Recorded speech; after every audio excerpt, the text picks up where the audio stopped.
Good morning, Eagles Nest, and thank you for joining us for our online service.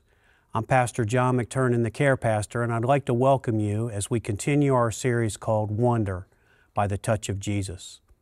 Last week, Pastor Jay shared a message called Wonder Women, uncovering one of the 10 miracles from Matthew's account. This week, he'll touch on another with a sermon titled, It Is Well With My Soul. Before we get to that message, would you consider pausing for just a moment? Take a deep breath and set aside any distractions. Our worship team is prepared to lead us into worship and to prepare our heart to receive today's word.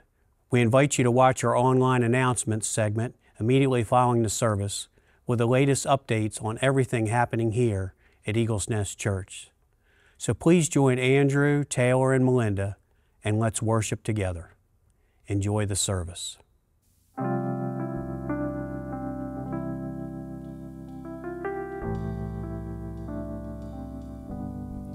Christ is my firm foundation,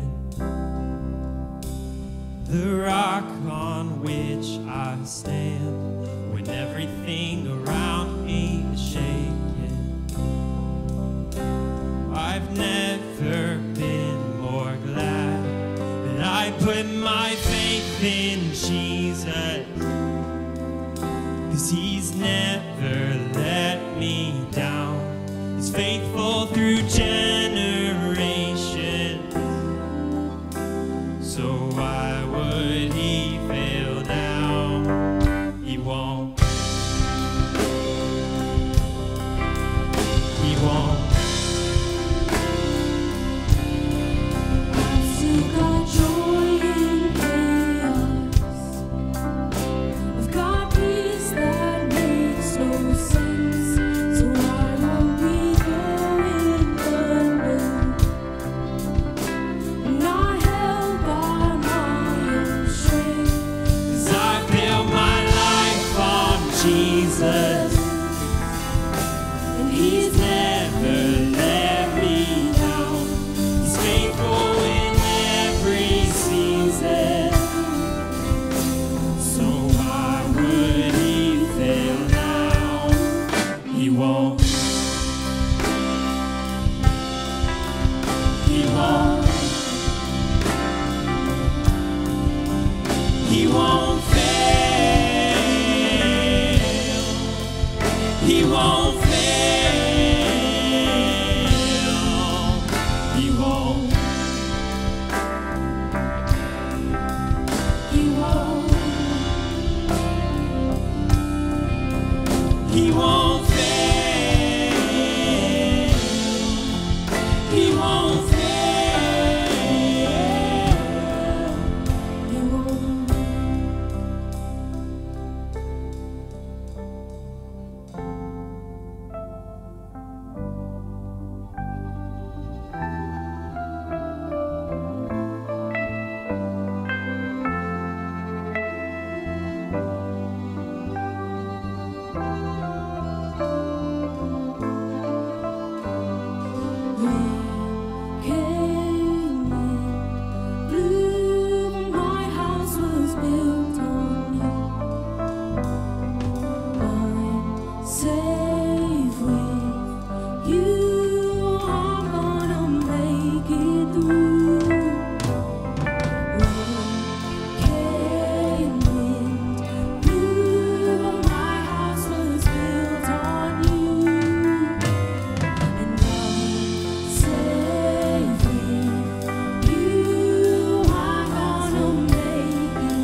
I put my faith in Jesus. I put my faith in Jesus. It's my anchor to the ground. My hope and firm foundation. He'll never let me down. Sing it out. I put my faith in Jesus. Nothing else. My anchor to the ground. My hope and firm foundation. He'll never let me down. I put my faith in Jesus. He's my anchor to the ground. My hope and firm foundation. He'll never let me down. He'll never let me, Jesus. He's my anchor to the ground. My hope and firm foundation.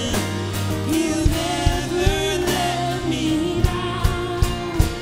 He'll never let me down. Great is your faith.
Hello, everybody, and thank you for joining us today for our online service.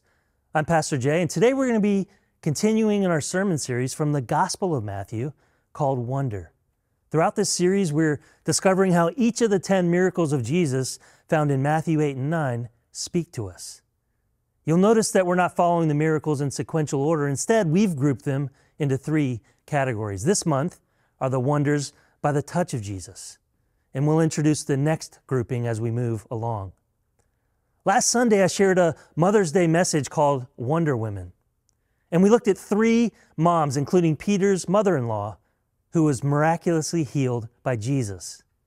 And you may recall that I stopped just short of answering a difficult line of questions that many people struggle with. Questions like, God, what about me? What about my unanswered prayers? And what about pain, heartache, and even tragedy that impacts my life? Before we get to our miracle and the touch of Jesus, I think it's important to spend time talking through and thinking about our own belief system. Today's sermon is titled, It Is Well With My Soul. I mentioned last week that Hannah was given a miracle. God literally opened up her womb and gave her a son.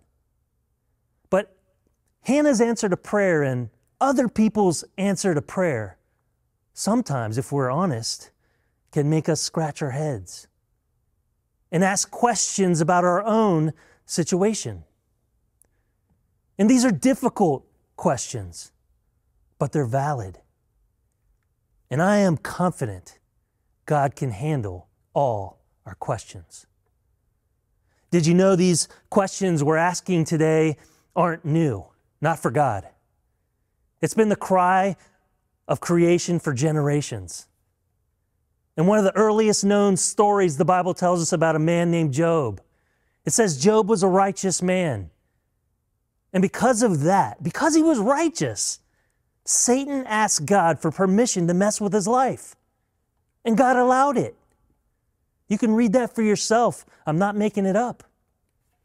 And we find that when Satan had dismantled Job's world, he destroyed everything.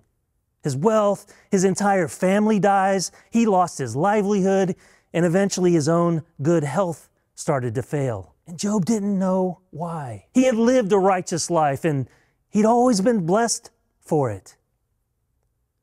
But now when tragedy came and everything Job had was taken away from him, like us, he was hurt.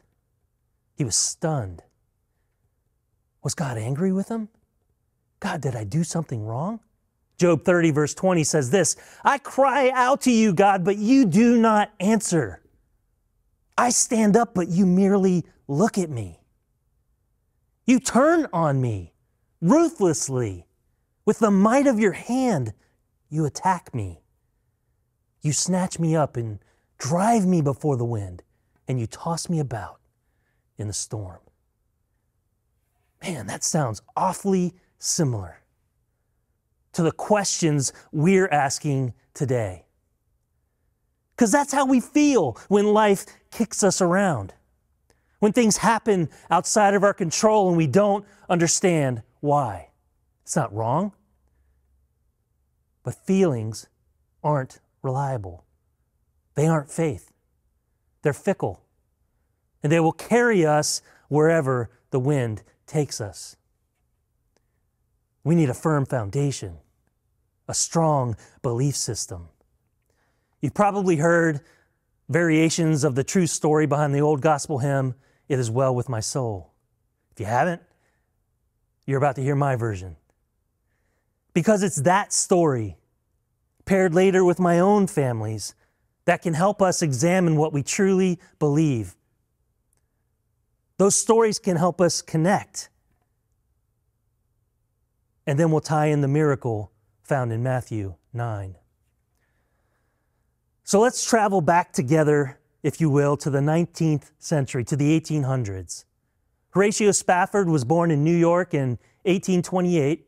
He moved west to build his life in Chicago with his new bride, Anna. He was an attorney. And although they were known for their generosity, they still managed to amass considerable wealth, mostly from owning property in and around Chicago.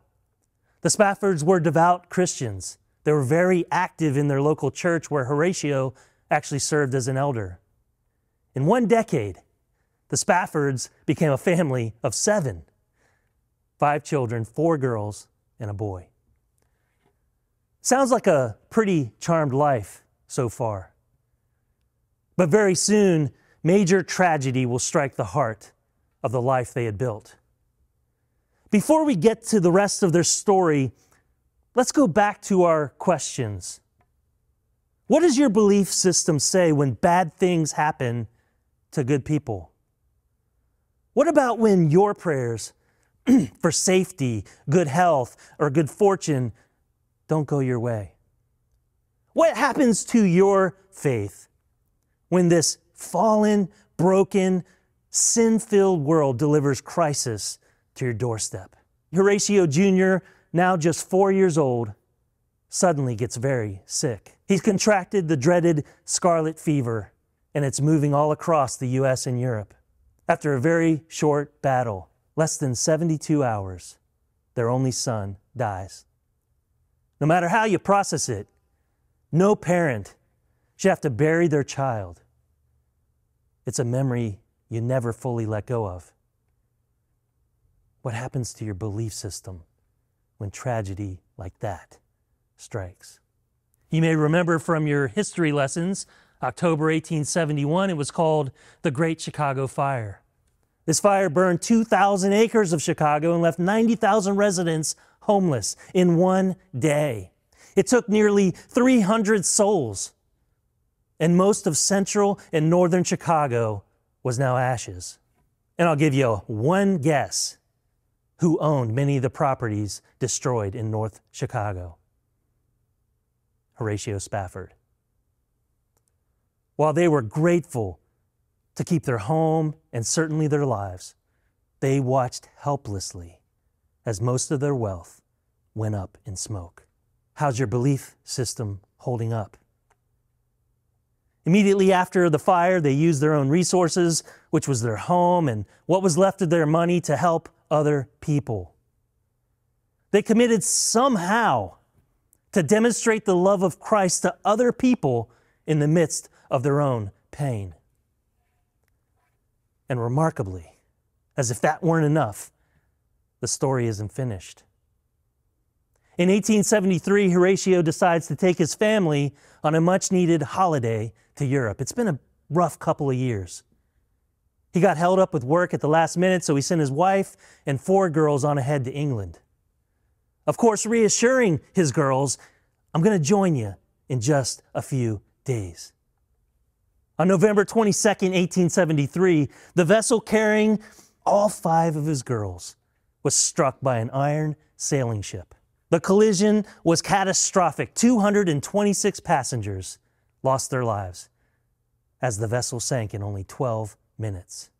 Among the lives lost, 11-year-old Anna, 9-year-old Margaret Lee, 5-year-old Elizabeth, and 2-year-old Tanetta Spafford.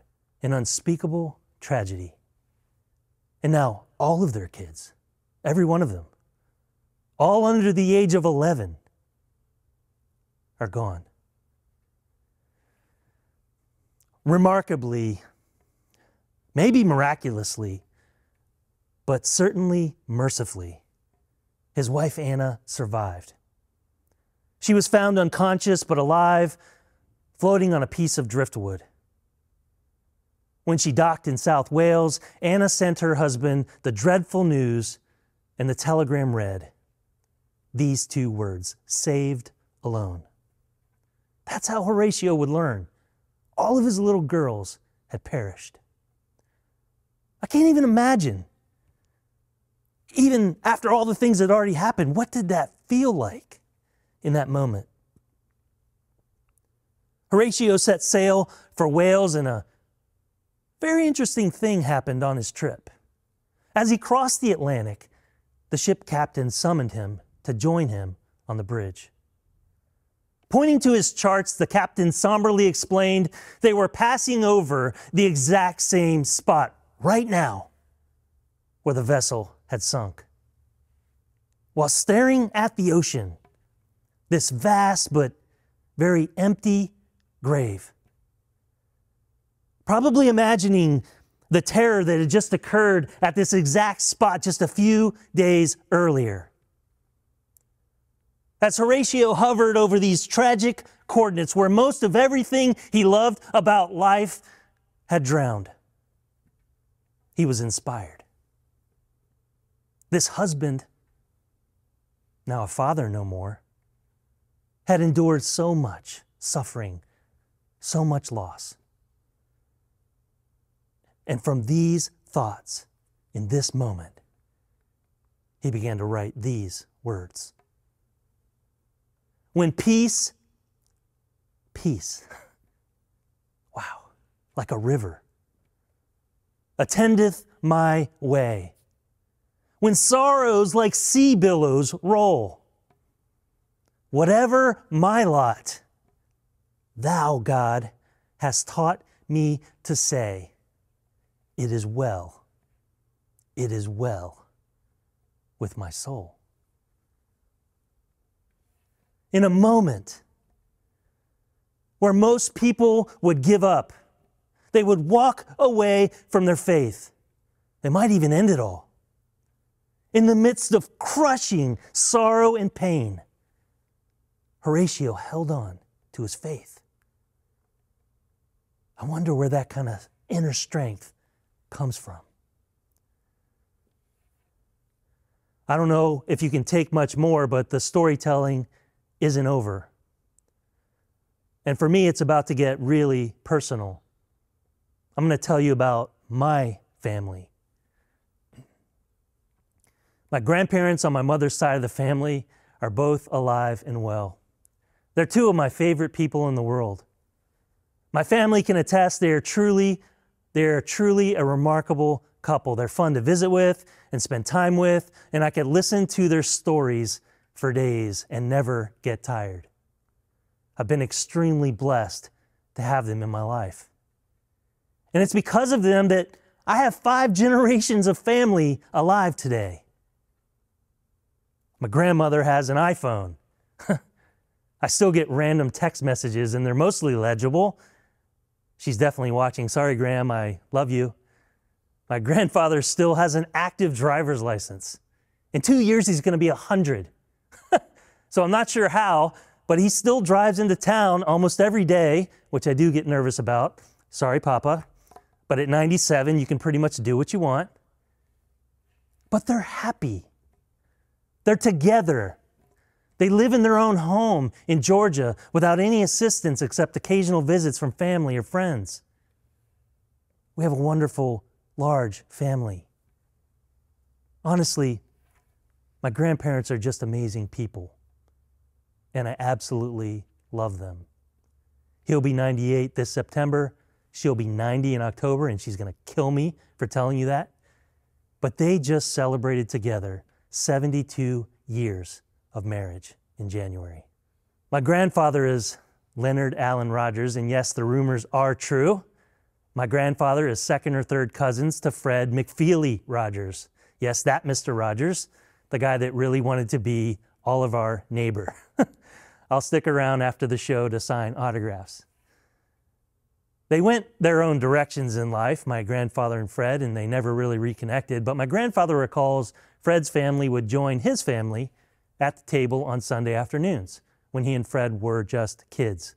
He also remembers both he and Fred helping deliver milk bottles for my great-grandfather's dairy business, A. Rogers and Sons. So I guess if I start wearing cardigans or start changing my shoes in the middle of my sermon, don't make fun of me. It's hereditary. My grandfather was born in 1925. I actually have a photo on the screen of his entire family at the table together. That's my grandfather, Leonard, in the front right. He was the baby of the Rogers family, the youngest of 6 boys and 1 girl. At the head of the table is my great-grandfather, Andrew Rogers. He's the one with the stern face. And my great-grandmother, Mary, standing in the back right. As you can see from most of the faces in the picture, my grandfather had a pretty tough childhood. He was 5 years old when America entered the Great Depression in 1930. In 1939, several of his older brothers were drafted to the Second World War. My grandfather would say, sadly, that there was never any love in his home.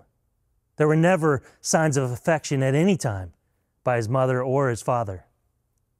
And likewise, my grandmother, Barbara Vandekar Rogers, has little to no positive memories from her childhood. And so both of my grandfather and my grandmother left home early to live on their own. She was 13 when she left. My grandfather, 18. There's a small diner called Jan's Diner in Methuen, Massachusetts, where my underage grandmother waited tables. It's not open today, but I have been there. And it was there in that diner, a very handsome, debonair young fella, you'll see him on the screen, had slicked back blonde hair and big blue eyes. And Leonard walked into the diner, he leaned on the counter, and the rest is history. Well, not quite. Similar to our last story, my grandparents have had major tragedy hit our family. My grandparents had 5 children. Debbie, my mom, then David, then Lori, then Tracy, and much later, Alan. When my mom was 2, her baby brother David was born. And one day, when my grandmother was rocking him, her 3-month-old son began to struggle. He couldn't catch his breath.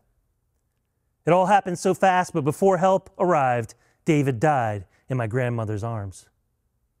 They would find out later he had a hole in his heart, undetected at birth. And like you, I've always wondered, how do you recover from something like that? When my parents divorced, it was really hard for me to process. I think I was 9. And I leaned heavily on my mom's little brother, Uncle Alan. Alan was just 6.5 years older than me, and he always looked out for me and my brothers. As soon as Alan was able to drive, he would come get us and just spend time with us. He took us places just to get away. He taught me to swim, to skateboard, how to surf, water ski, and so many other things. I have so many great memories growing up in Florida with my Uncle Alan in the center of them. But one day, we got the call. Alan had received a bad medical report. He was 21. In pristine physical shape, he really did take care of himself. He worked out all the time. He only ate healthy foods. I mean, Alan would peel the skin off a baked potato and then only eat the skin. Who does that? But this report felt a bit random. He had a mole on his shoulder that was giving him some problems, and it didn't look right. The dermatologist would check it out and biopsy it. It was skin cancer, but the worst kind, melanoma. My grandparents got Alan the best medical care available. He consulted with lots of professionals, and he went to Duke for surgery. Afterwards, our entire family, and I mean our entire family, lots of branches, waited, and we all prayed. The post-op news was great news. The surgeon said, "We got it in time." Alan had all clean margins and all the surrounding tissues. Crisis averted. Thank you, God, for hearing our prayers. Within 1.5 years, Alan's cancer returned with a vengeance. And in 1990, at the University of Miami Hospital, at age 23, Alan died. This was devastating to me personally and to my entire family. I was just entering my senior year of high school, and Alan was so important in my life. He had such a big heart, and I really looked forward to knowing him longer. I don't think I'll ever really recover from that one this side of heaven. But the entire family hurt. We had prayed over Alan before surgery, after surgery, during chemo. In all the waiting, we prayed and we believed for his healing. What about my mom? Both of her brothers had now died way too young. What about my grandparents? No parent should have to bury their kid, let alone twice.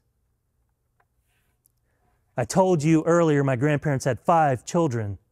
Tragedy took both their boys, but the story isn't over. My mom's baby sister, Aunt Tracy, died from colon cancer at age 43. She'd just become a mom for the first time a few years earlier.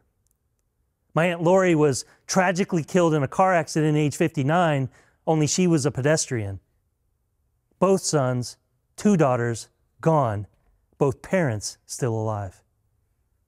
And so my mom is the only Rogers child left of my grandparents' 5 kids.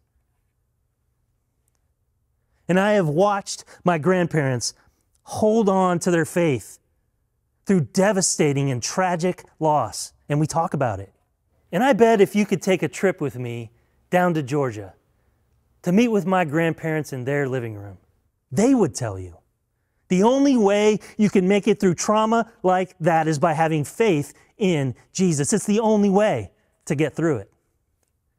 And sometimes God gives you just the comfort, just the peace that you need in the immense sadness, in the overwhelming despair, when things are just dark and feel hopeless. And now, even living with the irony of them being here, enjoying long lives, while 4 of their kids aren't. It doesn't make sense. We don't have those kind of answers. But I can tell you, my grandparents have hope.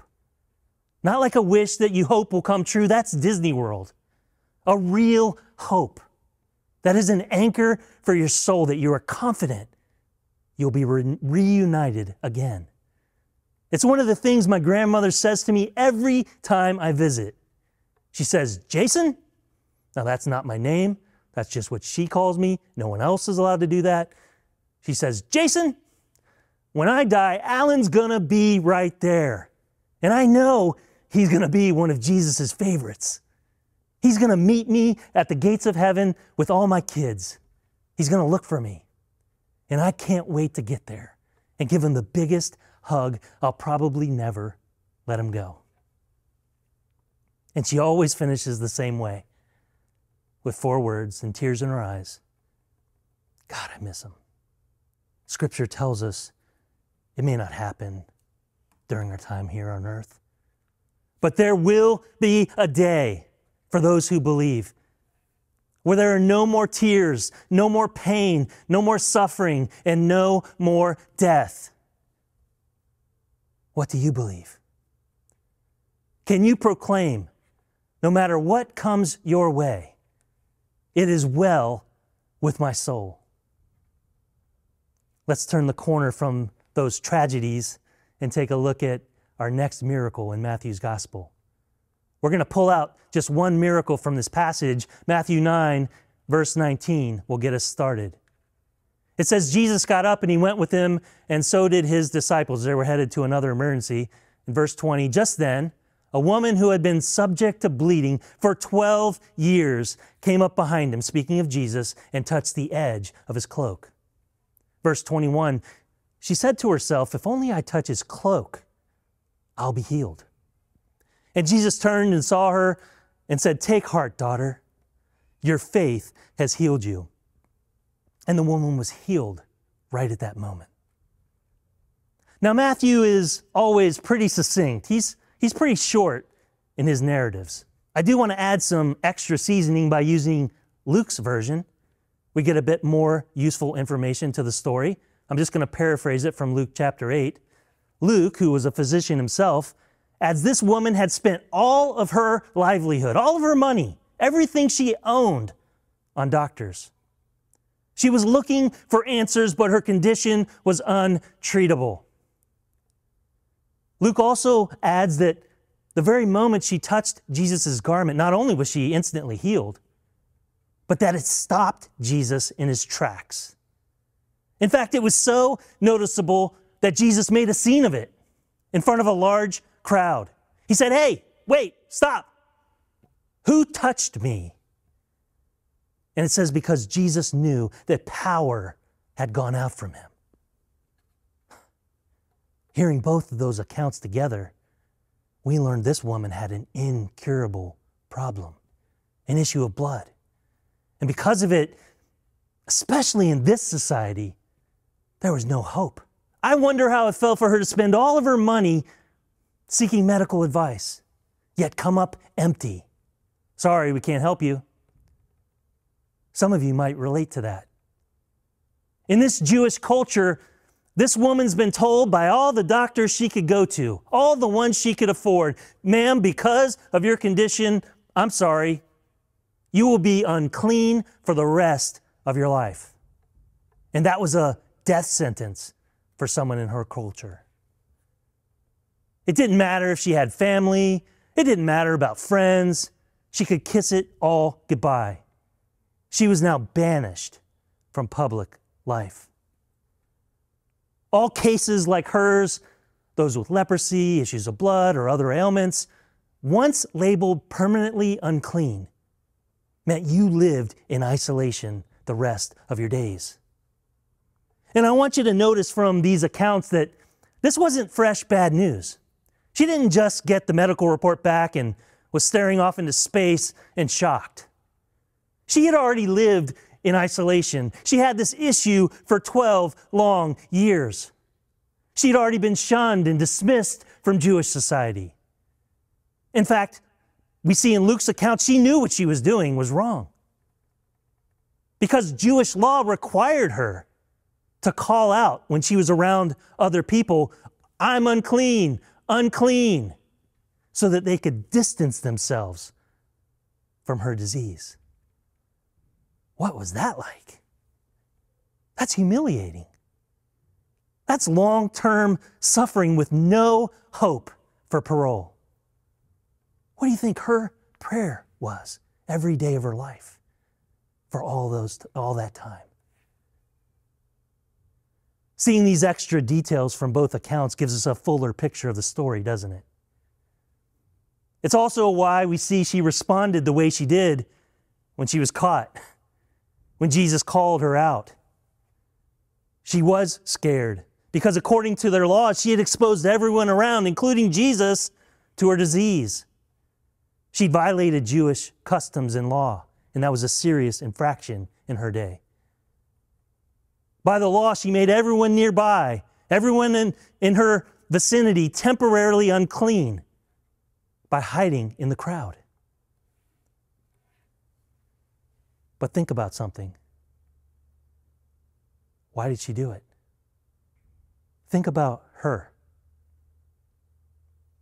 This isolation, the pain, the suffering this particular issue caused, and the length of time she went without any answers. She was desperate.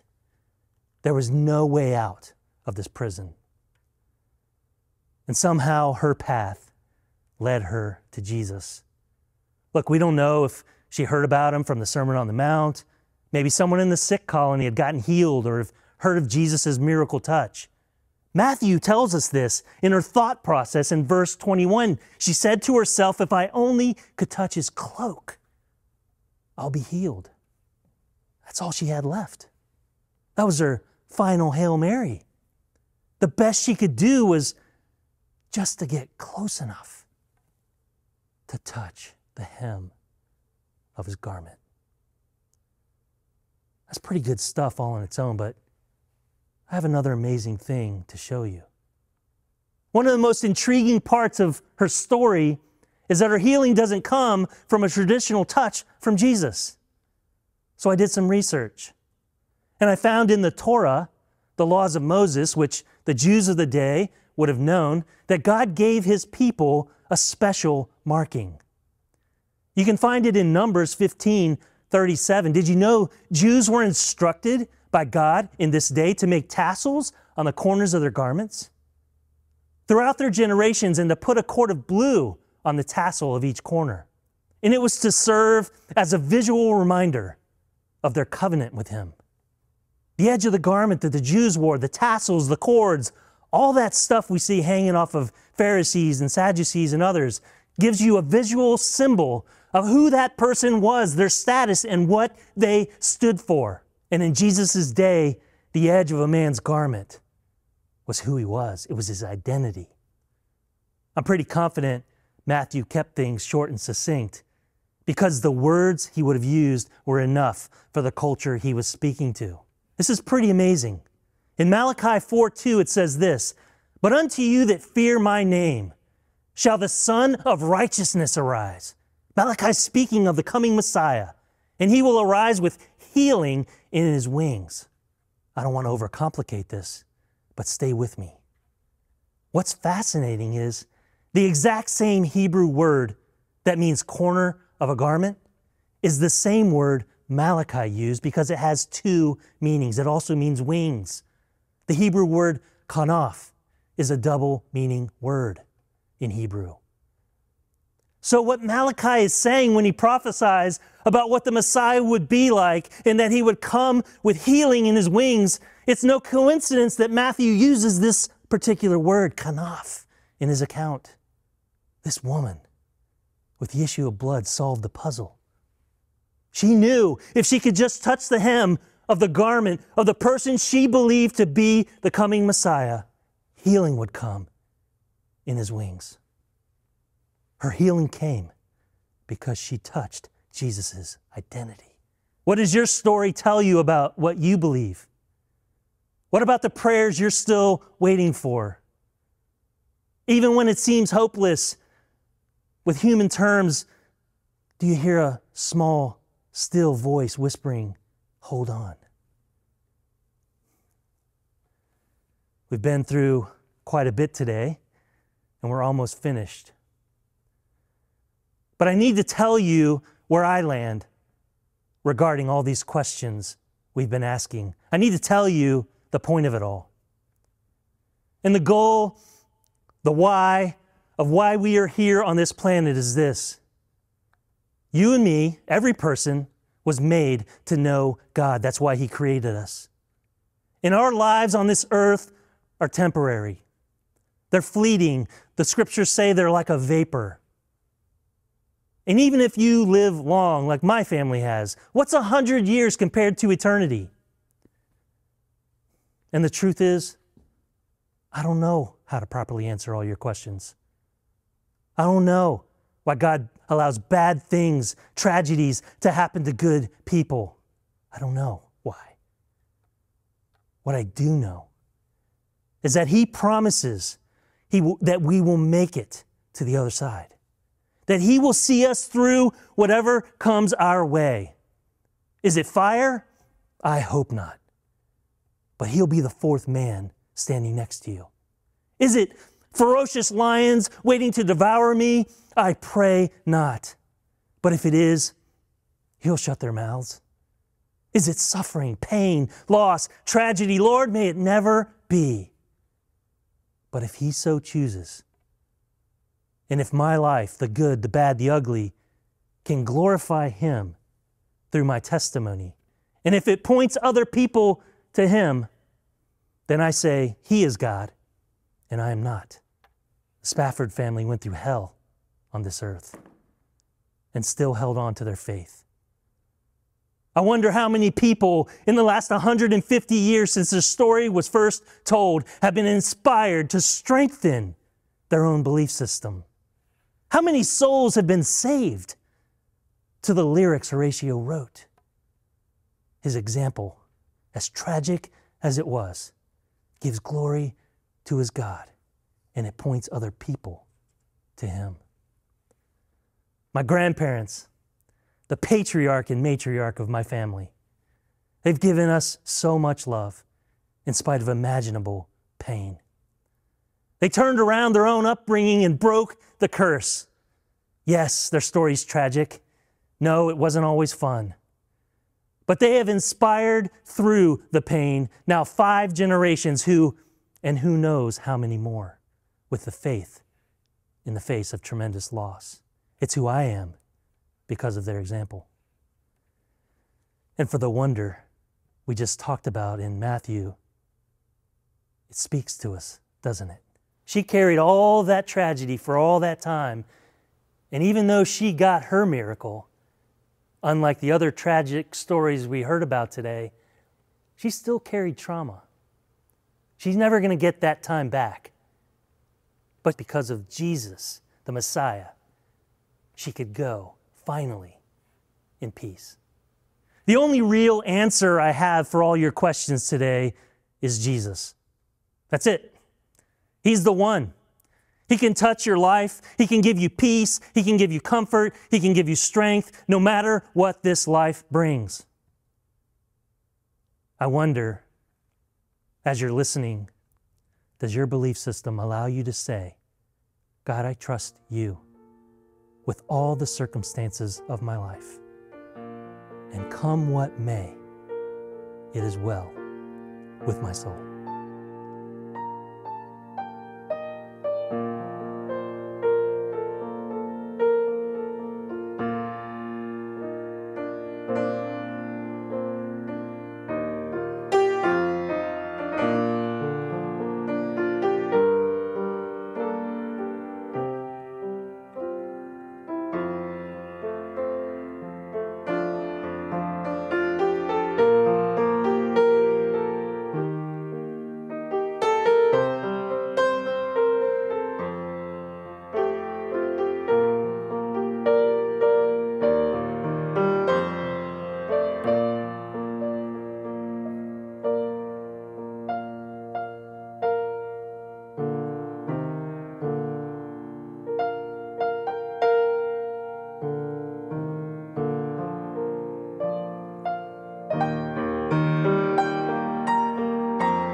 We hope you enjoyed today's service and that you continue to join us each week in our Wonder series as we discover how Jesus' miracles from Matthew's Gospel speaks to us.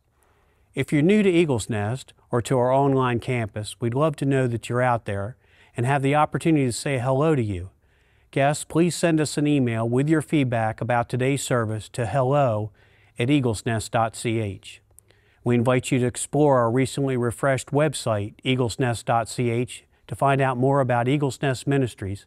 You can access past sermons, listen to podcasts, Pastor Bob's Digging Deeper moments, and much, much more. If you enjoy Eagles Nest Ministries, please follow us on social media, Facebook and Instagram. And if you'd like to see future content, click the red subscribe button on our YouTube channel. Our ladies ministry, Divine Design, works hard to keep our Eagles Nest ladies connected. There are fun events, ladies prayer groups, and options for ladies Bible studies. On May 30th, the ladies are launching a brand new study on the book of Titus. The ladies would love to see new faces join them. Please email us at hello@eaglesnest.ch or register on Realm if you're interested. Our men's group have many opportunities to encourage one another in their faith. There are regular men's group activities, weekly prayer groups, and ongoing men's Bible studies. We invite all men, young and old, to join in. Guys, we also have scheduled an upcoming workday at Eagles Nest to help us continue to keep our beautiful Milton campus looking sharp. We could use all the hands we could get. Join us on Workday, June 10th. Life groups. Another way to get connected is through our small groups. We call them life groups. There are multiple options for life groups in various formats, gathering at different locations at different days and times of the week. If you'd like to know more about our life groups or to register, please email us. We encourage everyone to join a group and strive to do life together. On Tuesday nights, we have Celebrate Recovery. It's a vital ministry that meets at Eagles Nest Church to help anyone overcoming life's difficult challenges, whatever they might be. You don't need to sign up for Celebrate Recovery, just show up. Eagles Nest hosts CR meetings every Tuesday evening starting at 6:45 p.m. If you're interested in connecting through volunteer service, there are many ways to do that. To learn more about all of our volunteer or our ministry opportunities, explore our website, eaglesnest.ch, or send us an email to find out more. Eagles Nest Kids meets every Sunday during the 9:30 a.m. service for our families with children nursery through 5th grade. We encourage you to try Eagles Nest Kids. We have an awesome, dedicated team committed to creating a safe, loving environment for our kids to experience the love of Jesus. For older students, 6th through 10th grade, Eagles Nest Youth meets during the 9:30 service. Students are dismissed to the youth room after corporate worship. Both middle school and high school students of all grades are encouraged to gather together throughout the week. Eagles Nest also partners with our local Young Life chapter to provide students opportunities to connect and grow in their faith. If you'd like to give to Eagles Nest Ministries, as we desire to reach our community locally and globally with the love of Christ, we thank you in advance for each gift. If you choose to mail in your gifts, tithes, or offerings, you can use the mailing address at the bottom of our website, or try online giving anytime at eaglesnest.ch. Today's message in our Wonder series left us some tough questions. What's your belief system say to you? What happens when your prayers seem to go unanswered or when tragedy strikes?